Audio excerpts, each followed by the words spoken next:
welcome to my podcast and my YouTube channel. Hello, Eduardo. This is, how we say your name in my country, Eduardo. Miss Eduardo. It's very Eduardo. different, yeah. Yeah. It's hard for me to say the R in American R, the Oh, Eduardo. yeah.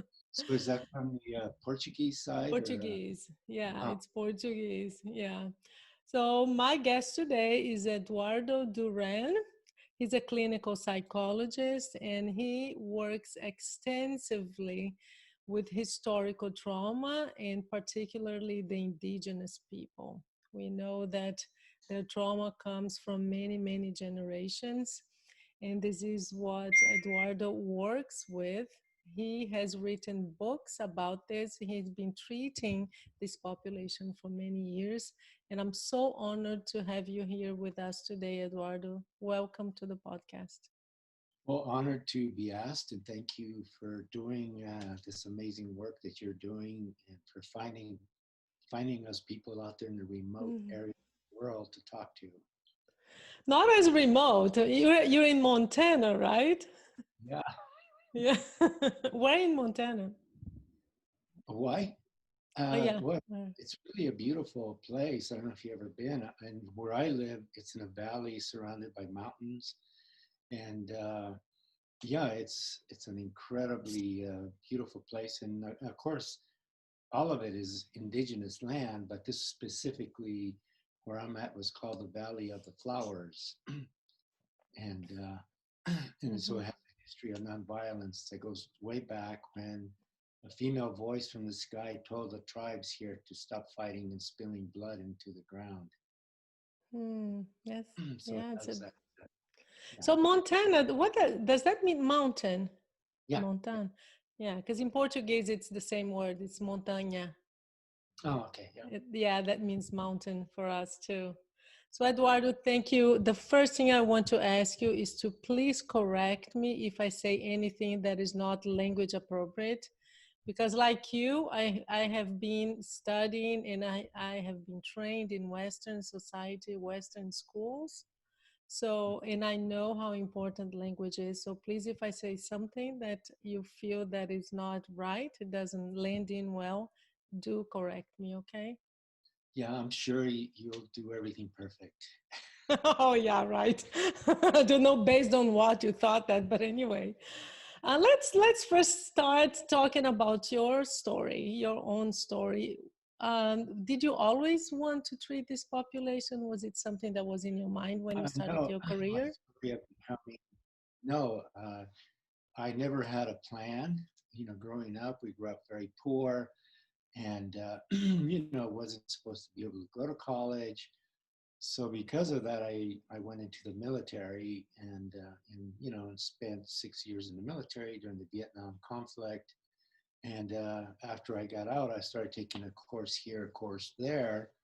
And, after taking a couple of psychology courses, I realized that maybe I can figure out why my family was the way it was.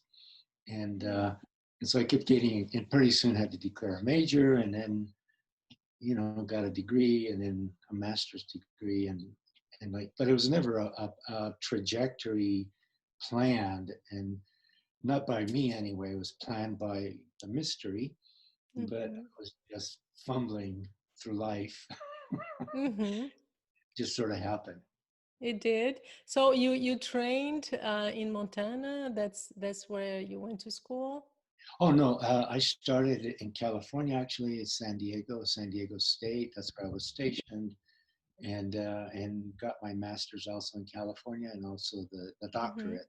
And so, yeah, that's where I did most of the formal training, and then the what I call the real training happened from native elders and people that are wise in that way. And I'm really grateful that they helped save my soul from Western philosophy and Western psychology. Wow, we're going to cover that, and we have a lot to talk about when it comes to soul wound. That's what you Uh-huh. write about. Yeah. But when did the shift happen? When you said, "Okay, I'm going to focus on this population"? the shift of the what? the shift of your career when you said, okay, I'm going to base my career on treating this historical trauma.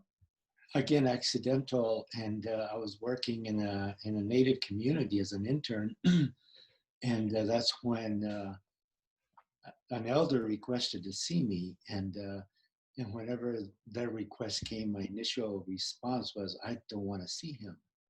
And Hmm. it created anxiety, and I had never seen him, didn't know who it was, but it was persistent. And finally, I asked, well, why doesn't he come to see me then? Well, he couldn't, he was paralyzed. And, and so then the way it worked is I didn't want to see him. They finally just took me to see him. And it was in the first few seconds in his presence that he cracked my cosmic egg.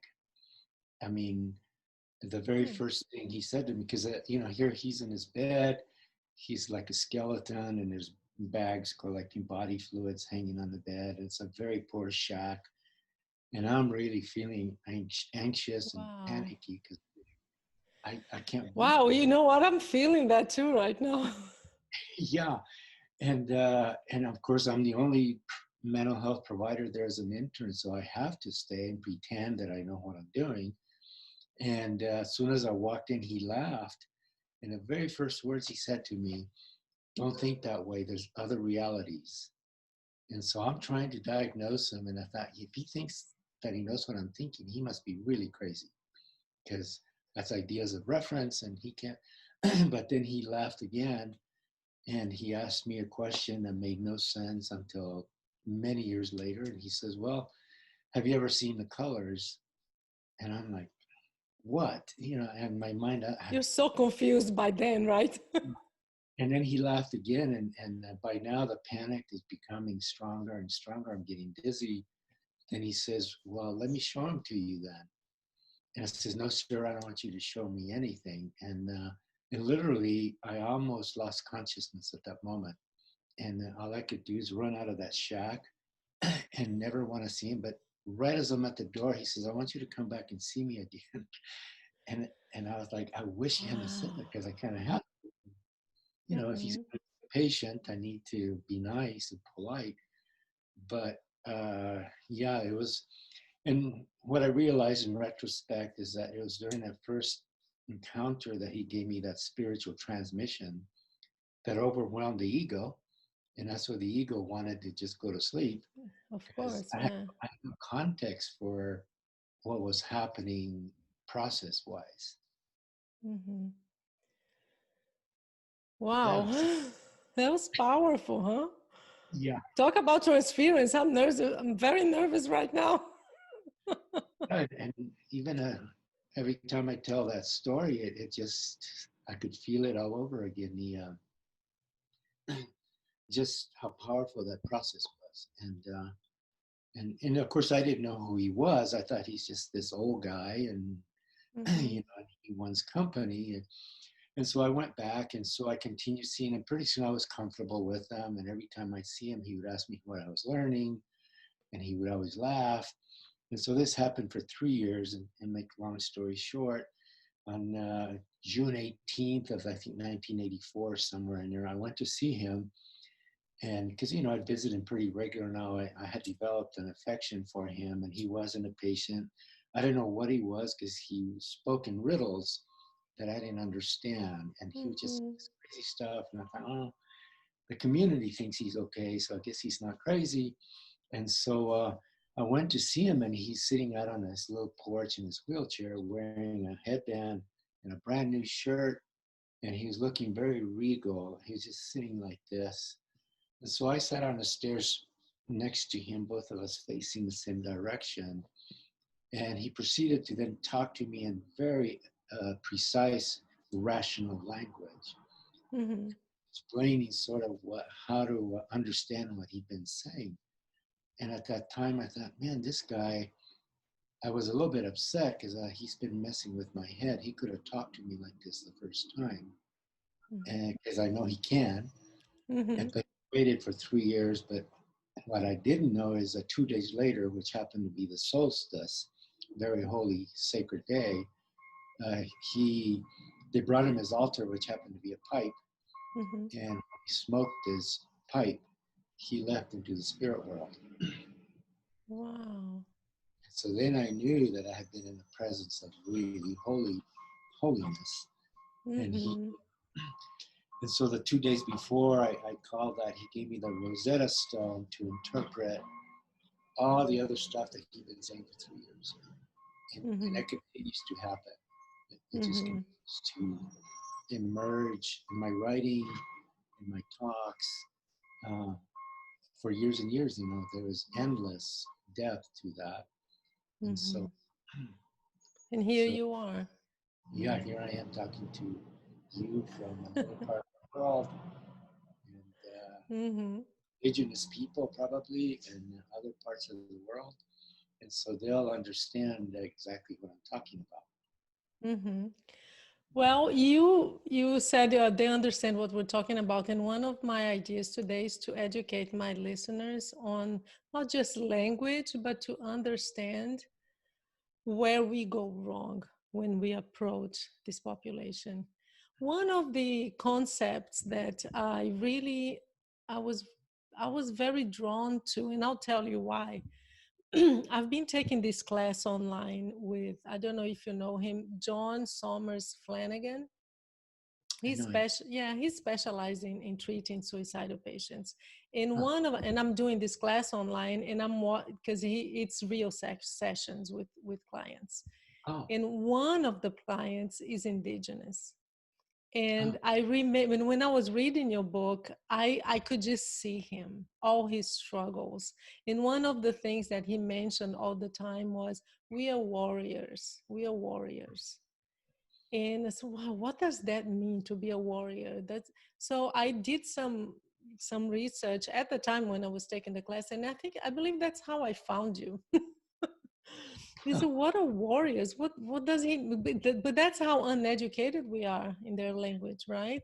So can you yeah. explain to my audience what a warrior is? What I understand is that is just the idea that you are, and that's not just men, right? Correct me if I'm wrong, but you are here to sacrifice yourself for the good of others. Yeah, it Is has that to do it? with the giving and doing everything that we can in our power to protect, the sacred ones, the children, protect the earth, protect the animals, protect the resources. And so it has very little to do in the Western idea of the warrior going out there and killing people to take their stuff, which is usually what Western war, the history of Western war has been, is just to go and conquer land and accumulate. And in the warrior tradition, even though there was scuffles and things between tribes, still the highest honor was to be able to touch a live enemy with your hand, basically making connection, huh? Mm-hmm. Not killing them, Mm-hmm. but and so out of that, there's a ceremony that is still known, and it's called killing of the enemy. And what this ceremony implies is that we are killing what the enemy energy, the enemy spirit between us. And if we can kill that, then you become my relative. And Wow, so, so it's the opposite of what we would understand in the Western world, yeah, right? it's basically to make a relation out of something that's been confused by something, and we consider our enemy. Now we are making a relative. And basically, all of the paradigm that I work with in the traditional context of therapy healing has to do with that, because again, in Western medicine and Western philosophy, it's the idea is to be adversarial. You get rid of stuff, you declare war on everything. In this country, they're going to probably declared war on COVID already, but the Mm, natural law yeah. says that doesn't work. You can't do that. And so, and again, by the teachings of this person I was telling you, that where he taught me is that you make a relationship out of everything, including the so-called sickness, because the sickness is here as a relative to show us something. Mm-hmm. Yeah, and this client, during this course that I was watching, and his struggle was the fact that he went to school, he was going to school, to college, and he wanted to go to school so he could bring the knowledge to the tribe. Mhm. But then he went back to the tribe and he's still in school, but every time he goes back to the tribe, and now what he sees is are people using a lot of drugs. There's a lot of, I don't know if it was heroin or crack, he was saying. They're using a lot of drugs. There's a lot of alcohol too. He said, my family is destroyed. There were, and he actually mentioned that in 1 year there were 16 suicides in his tribe. And he said, I am totally lost. First of all, I'm losing everyone I love, and I don't know how I can help them. And it just shows how differently they look at their parents, at their community, because I'm not going to college to become rich, to have a good life for myself, to build a Right. better life for myself. It's so that I can bring it back and teach and bring something good back to my collective world. So that Mhm. just shows how differently they think. Yeah. Yeah, you're correct. And the numbers you mentioned, yeah, I've been familiar over the years with several communities who have had high numbers within a very short period of time. Yeah, suicide the rates are much, much higher with this population. And one thing that he mentioned, and I would love to hear your explanation on this, is that um, one of the reasons why, and he actually, because he was suicidal himself, and he said, you know, when a suicide happens in a family, this is when everybody gets together, so it's like an incentive for us. I think about that, but then I realize that it's just temporary. It's going to bring the tribe together, and maybe it will bring some healing for some families because they're back collectively again. But it's just short term. But in the long term, it's very destructive. Is that true? Well, yeah, it is very destructive, and I think that a lot of the responses to suicide by native people, a lot of those responses are colonized responses to where we bought into the Western medical model, and thinking that it's something that it's not. And my understanding, again, according to the teachings, is that suicide itself is an entity. It's a spirit, and it has a consciousness, and it's hearing us talk right now. and Mm-hmm. and because of that, we need to understand that it must want something, otherwise it wouldn't be visiting. And usually my understanding, what I tell people, is that what it really wants, it wants a complete transformation. So it's a spirited transformation. But because our egos have been colonized and we only see things in a certain way, we interpret that call to transformation as the death of self, as the death of the body, while in reality it's calling for a spiritual death and rebirth, which is a whole different thing. And in ceremonies, usually that's what occurs in most, indigenous ceremony. It's about a death and rebirth process, but it's a Mm-hmm. spiritual one, so that you can still continue here and do what you signed up to do in the first place. And and when people hear it like that, then it's like suicide's not a bad thing. If Mm-hmm. we see it You from the reframe it. Yeah. if we see it from the original teachings, then it's a call to transform, and it is basically the whole essence of Christianity. The death and rebirth. Without that, no salvation. Right? It's against the rule. Mm-hmm. Mm-hmm. So, from what you said, we understand it literally. But what suicide as an entity is saying is there is something to be transformed in yourself or in your life. And it's just Yeah. bringing your attention to that. But because we take it literally, then we want to get rid of the body. Yeah, because that's all the ego knows. See, the colonized ego, that's all it knows. I mean, 500 years ago, before colonization, uh, there probably wasn't that much suicidal ideation in the first place, because people understood that there's a time to transform different phases of life, whether it's in adolescence into adulthood, into old age. There was always a ceremony that helped the death of the old and renewal of the new. And so there was a spiritual suicide that happened, but it was informed by the original instructions. And I so see. it's a So is this one of the oral teachings that have been lost over time?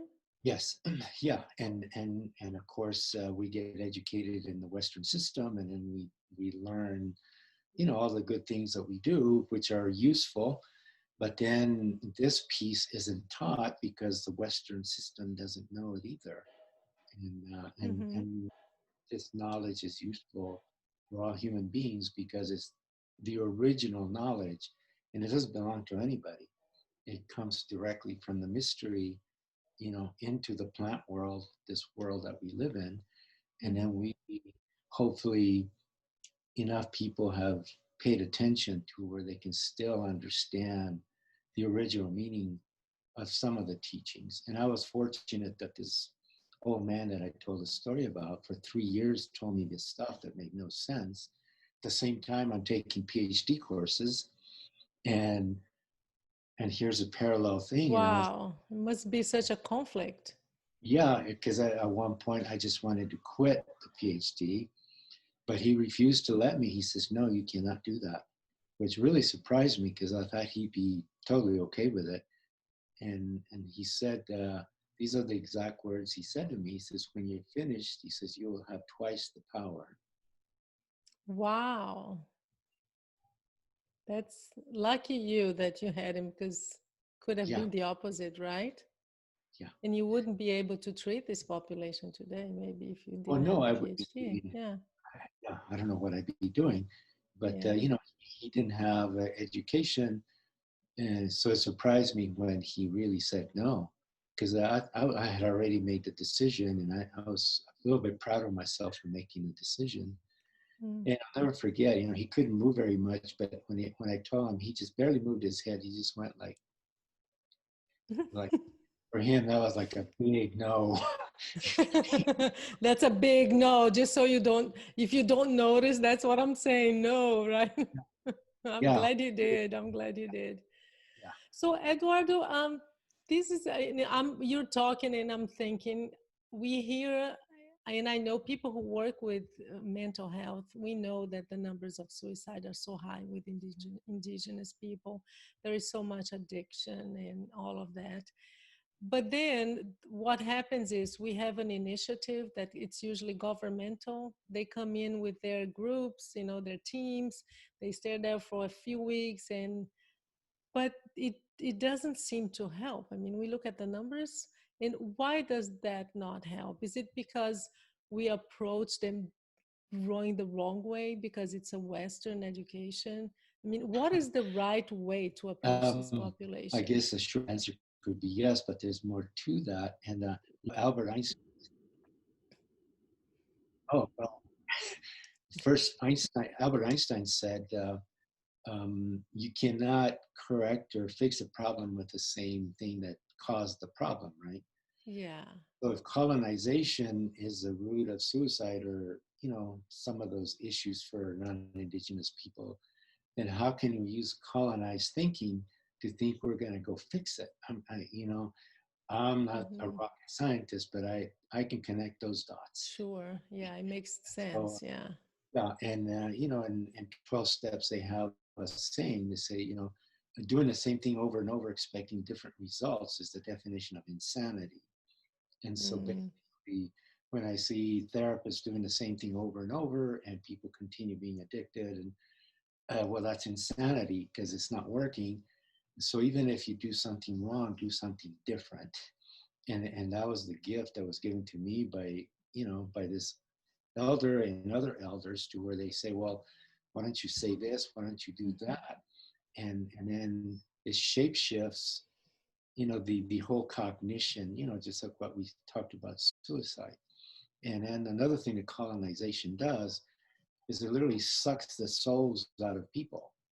So if you have no soul, there's no one there to kill. And so then suicide becomes very easy because you're not really killing anybody because there's nobody there. Of course. Yeah, I understand. We find that also in veteran populations, which I'm working more and more with now, where we have 22 suicides a day. And Oh my God. and the Veterans Administration keeps doing the same thing over and over. And And in the time that we're talking here, me and you, another veteran will have killed himself today. 22 today Mm-hmm. will happen. Mm-hmm. And so my approach is, let's take this somewhere else, because even if it saves one life tomorrow, then that's a good thing. But if I keep doing the same thing, then nothing will change in that. And so that's why I'm talking to you today, so that hopefully the word gets out, and if just one person sees it different, then it's a good thing. Mm-hmm. One person at a time. But when you Yeah, say let's do something different, so I would love to educate my audience on this. What would this different be? In my understanding, is for example, let's not talk diagnosis, right. right? Let's not just focus on the body, because Mhm. there is another component that's not being treated and that's central for this population, which is the spirit or the soul. So what else can we do? And even in this that I just mentioned, how can you give it language and talk to them in a way that they will understand? And a lot of it, is based on fundamental language, and because most Western languages, especially English, uh, is based on nouns, so it objectifies the world. So when I say there's a man, there's a woman over there, basically that's all they can be. And most indigenous languages that I've been able to ask people about, their languages, the meaning is carried by movement, by verbs. So instead of saying there's a woman over there, well, womaning is happening over there. But see, then that can happen anywhere. It doesn't have to be that.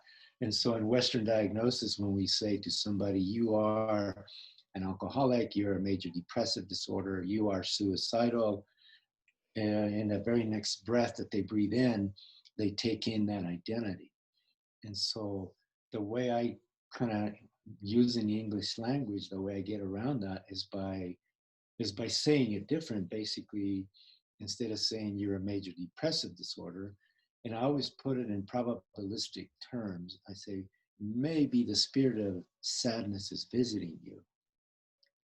Well, that's a real Mm-hmm. different way of being than actually becoming it. So if it's visiting you, that means it's moving, and maybe it can shape shift, or it can leave, or it can do something else. And so now the patient can do something with that, versus you are it, or you're suicidal. Well, maybe the spirit of transformation is visiting you, is trying to tell you something. Well, that's actually interesting. Like, what could he be trying to tell me? Mm-hmm. I better stick around to find out, because if I kill myself, then I'll miss out on whatever it's trying to say. And so using that kind of language to shapeshift the metaphor, and not just for indigenous people. I see Euro Americans all the time, and they prefer this way of talking. Mm-hmm. Mm-hmm. One of the things that I read that and you wrote about suicide is that sometimes suicide can be the internalized hatred of the oppressor, but you internalize it and then you do it to yourself. You self harm, and I actually it reminds me of Freud, right? That's what when he talks about melancholy. Yeah, grief and melancholy, I believe, is the name of the writing. And he said, yeah, that's what suicide is, and also depression. He says melancholy at the time is what we call depression now, but that's what depression is. You may have hatred towards someone, but you internalize it. And let's say it's your parents, right? We see that happen all the time with our clients. They cannot fathom the idea of hating their parents, so they hate themselves. They internalize that. So how can we address that? Well, and because a lot of times the ideation comes out of trauma. I mean, all of it, historical trauma, individual personal trauma, and going again back to the old teachings, the indigenous ways of seeing things. When when a human being traumatizes Another one, it could be personal or it could be collective, like by, a military general. Um, there's a intention that happens in the heart mind of the perpetrator. And so when they do whatever they do, the physical violence or whatever kind of violence they do, there is a physical and psychological component to that violence, that the body starts healing itself by bruising or bleeding. The psyche, you can go to your Freudian analyst and then you can resolve that. But initially when I started working, I thought we were doing that and it's still not getting well. And that's where I went to the teachings of my teacher. And he says, there's another component. And when somebody commits trauma, they also commit a spiritual intrusion. And so the only word that I can use that makes sense, it becomes an act of sorcery. You are literally, the perpetrator just blows a part of their spirit into the, Oh, I and see. the victim takes that first breath, and now he or she's in here, and now it creates a life of its own in the unconscious because it wants to resolve itself. It wants to take care of its guilt. But because we don't know that's what's going on, we think it's all me. And we take on the guilt of the perpetrator and we take on all of that, to where eventually we just become hopeless and we just don't want to be here. And so it's a real, and veterans that I talk to, they understand that. Victims of sexual abuse absolutely understand that because they see themselves leave their body, and they see what's happening from somewhere else. And so we call it depersonalization, and we have all those fancy terms. But I think we Yeah. need to use some of the older language, like sorcery, and your spirit jumps out of your body, and people know what that means. It doesn't matter who you are. People might think it's weird, but if it happened to them, they understand it. And over the years, when I talk to people who've been traumatized about that, they say, basically tell me, well, how did you know? Hmm. But you haven't, but it has never been validated for them.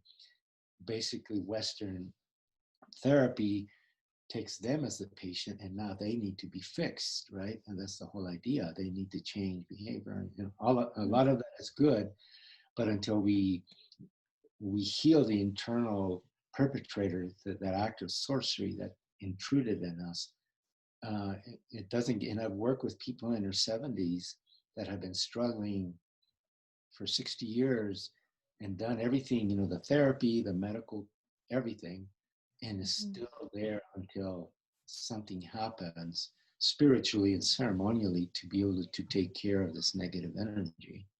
Hmm. Is that what you mean when you say never stop asking why? I had the Yeah, teacher, Dr. Dempsey. He used to say, slice it thin, just keep going. Is that what you yeah, mean?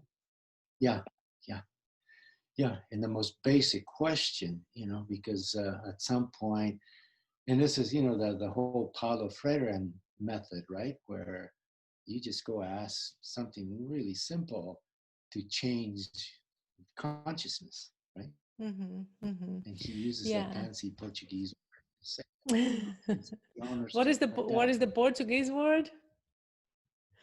Do you know the Portuguese word?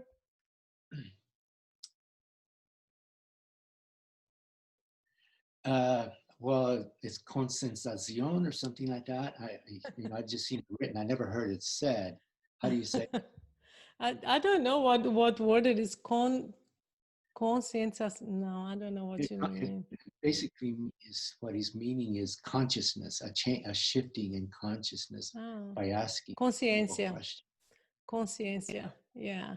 Because, yesterday I had a friend of mine call and he was asking for help because his daughter has been, uh, as he said, acting out. And you're talking about the internalized anger. And then you hurt yourself when you want to actually to hurt somebody else. And he was telling me, I don't know, we don't know what to do anymore. And just by the symptoms of what he described, the first question I asked was she sexually abused as a child because it was so obvious that she was hurting herself because she wanted to sexually hurt somebody else. Yeah. So we see this in patients all the time. But as you said, they don't know. They don't know. They have learned, as especially when they're kids, they believe it's their fault that they did something to deserve it, and they grow up with the shame Yeah. of never talking about it. There's so much secret. Yeah, but the way I see it, and that's what gave me the clue into this, is that that is the shame of the perpetrator. Because the perpetrator, even though they're still acting deep somewhere in whatever soul is left, they know this is wrong. But then they pass it on to the victim, and Mm-hmm. victim after victim, and now they think they're wrong, and until we heal the energy itself and releasing then the perpetrator also. Ideally, if the perpetrator did the work, then it would really heal the energy itself. Because until we heal the spirit of it, it just continues to move, right? And Mm-hmm. spirit doesn't have to sleep or eat or anything. It can Mm-hmm. just 7. Mm-hmm. Yeah. The other thing you say is use humor. It's very important when you address this population. Yeah. Yeah, why is that? Why is humor important for indigenous people? Well, I think for all people, because humor itself is medicine. I mean, if you're depressed and you start laughing, at least for a few seconds, a shapeshift happened to where now it's like, whoa, what was that? And over the years, especially working with interns and myself, if I'm seeing somebody who's really sad and I don't make him laugh during the session, I've done something really wrong, even though I might have been brilliant. Otherwise, if they did not laugh, and sometimes I have to really pull out my best material to make them laugh because it's hard to get Yeah, it somebody is. who's sad to laugh, but it's possible. And so I would really advise therapists all over is to, instead of doing the blank stare that they think, because I don't think Mm. Freud did that anyway. He was No, more, I doubt, I can't see Freud ever doing that, really. yeah, he was more human than the Freudians. And so, Yeah, and for sure. he used the humor, which is a natural life-giving force that dispels negative energy. And I understand it in Europe back when there was a lot of demon possessions happening back in the Middle Ages. The church got overwhelmed with too many requests for exorcisms. So eventually the priest started telling people, well, why don't you just go home and tell the demons a joke, make them laugh, because the demons want to be taken seriously. And if they're not taken seriously, they don't like that. And so now Mm. they're laughing, and so they shape shift also.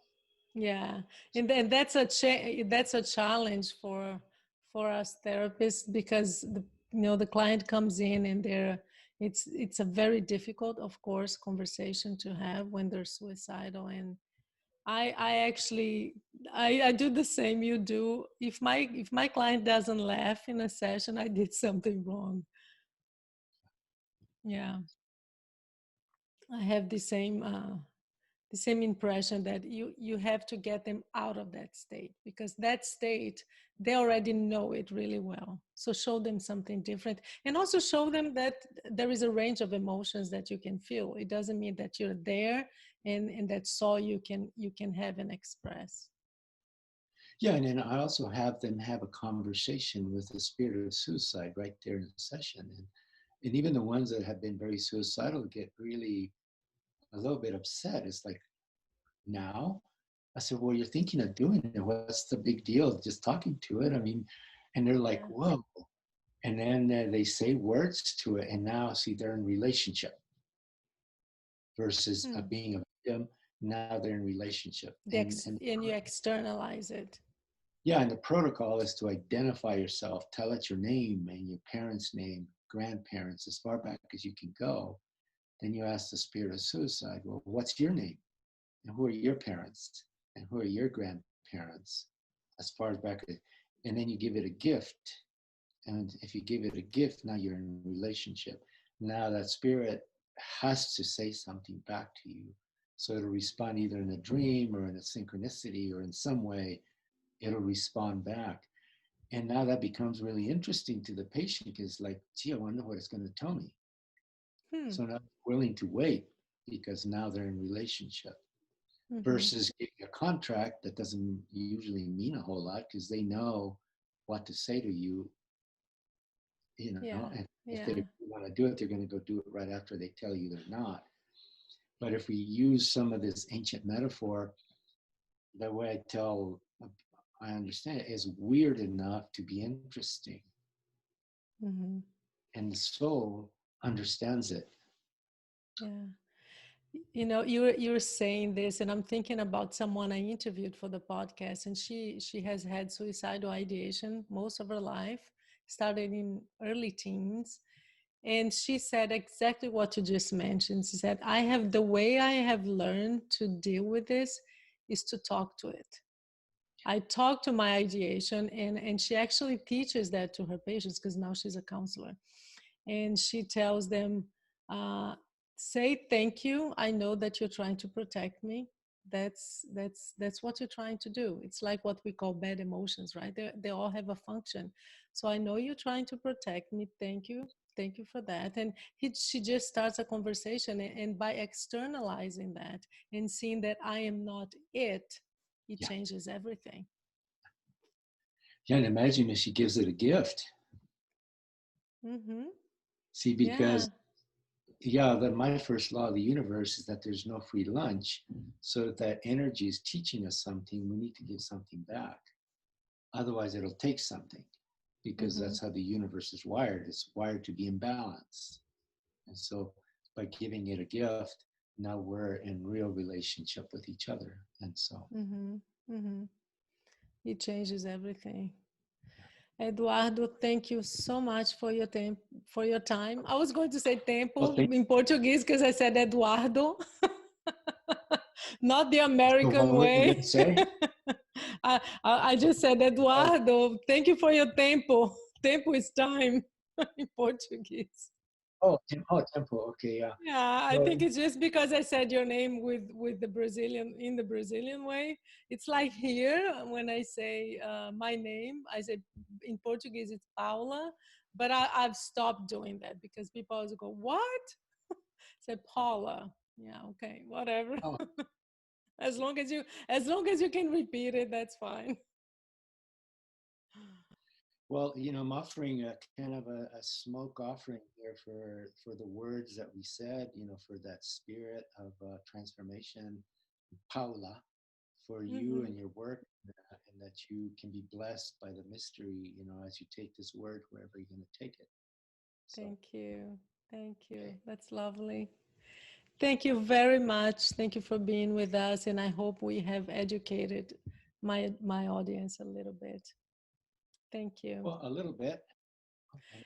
And I'll make sure that I have all the links for, if someone wants to contact you, if you want to say something or a website, but I will have it on my notes, your website, and also your beautiful book. Do you want to talk about your book a little bit? Yeah, that's a second edition. That book was written again accidentally. I was not intending to write anything. I was told all through graduate school that I couldn't write, and so that's in the second edition has a chapter on veterans, and of course has in that section deals with suicide, and so basically a conversation. So it's what I say, what they say. So it's very hands-on, and so I think people appreciate that that kind of transparency versus Mm-hmm. just theory and all of Yeah, that. Uh, jargons that nobody understands. Yeah. What is yeah, the title of the book? Just so my audience listens. healing the soul wound. So healing the soul wound. So healing the deeper aspect, not just the symptoms, but the soul itself. And Mm-hmm. that has a whole history to it. But yeah, so I appreciate you doing this, and yeah, let me know how you are and how you Keep proceed with. keep in touch, and I'll let you know when this is posted. Thank you for your knowledge, and as a veteran, thank you for your service. Well, thank you for saying that. Thanks. Okay.